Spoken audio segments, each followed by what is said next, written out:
Welcome to mathematician channel. இன்றைக்கி நம்ம என்ன பார்க்க போகிறோம் அப்படின்னா, ஒரு டிப் தான் பார்க்க போகிறோம். பொதுவாக குழந்தைங்க ஒரு மேக்ஸில் டெஸ்ட்டு அப்படின்னு சொல்லிட்டாங்க அப்படின்னா, என்ன பண்ணுங்க அப்படின்னா, டைரெக்டாக அந்த எக்ஸசைஸில் போயிட்டு எத்தனை சம் இருக்குது அத்தனை சம்மையும் நம்ம ஒர்க் அவுட் பண்ணி பார்த்துடணும். ப்ளஸ் எக்ஸாம்பிள் சம்ஸ் எத்தனை இருக்குது அப்படின்றத பார்த்துருவாங்க. ஸோ என்னாகும் அப்படின்னா, இதை பார்த்துட்டு போவாங்க. அதில் வர்றதை எழுதிடுவாங்க. மாடல் சம் இருந்தால் ட்ரை பண்ணி போட்டுருவாங்க. இதுவே திருப்பியும் ஒரு 1 வீக் கழித்து அதே சம்மை நம்ம கேட்டோம் அப்படின்னா என்ன பண்ணுவாங்க அப்படின்னா, கொஞ்சம் தடுமாறுவாங்க. ரொம்ப நல்லா படிக்கிறவங்களா இருந்தால் கொஞ்சம் ட்ரை பண்ணி போட்டுருவாங்க.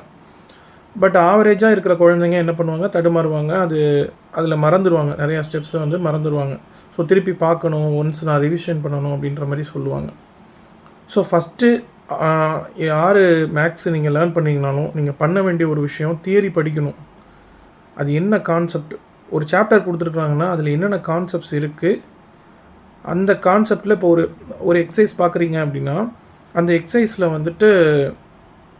என்னென்ன கான்செப்ட்ஸ் இருக்குது, அந்த கான்செப்டில் எத்தனை சம் இருக்குது, ஓகேங்களா? அப்போ அந்த சம்மையும் கேட்டகரைஸ் பண்ணுங்கள்.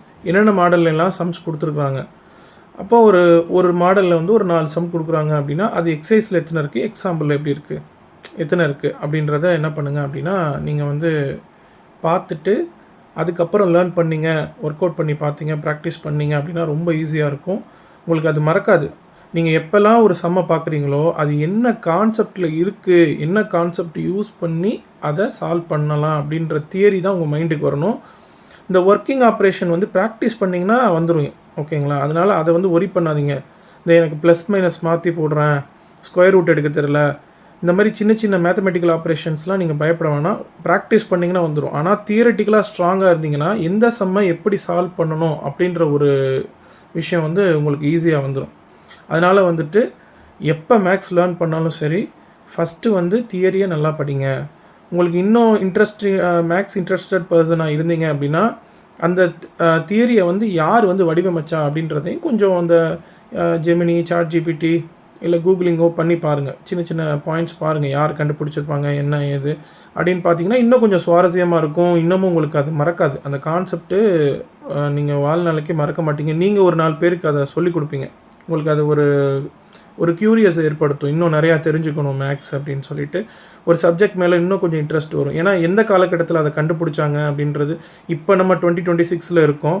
இப்போ நம்ம சயின்ஸ் பல எப்படி சொல்கிறது, ட்ரில்லியன் டைம்ஸ் எவால்வ் ஆகிருக்கு, நல்ல டெவலப் ஆகிருக்கு. அப்படின்றப்ப அப்போ ஒன்றுமே இல்லாத காலகட்டத்திலே நமக்கு என்ன இவ்வளோ டிஃபிகல்ட்டான கான்செப்ட்ஸ் கண்டுபிடிச்சிருக்காங்க அப்படின்றப்ப நமக்கு ரொம்ப அது ஒரு கூஸ் பம்ப்ஸாக இருக்கும்.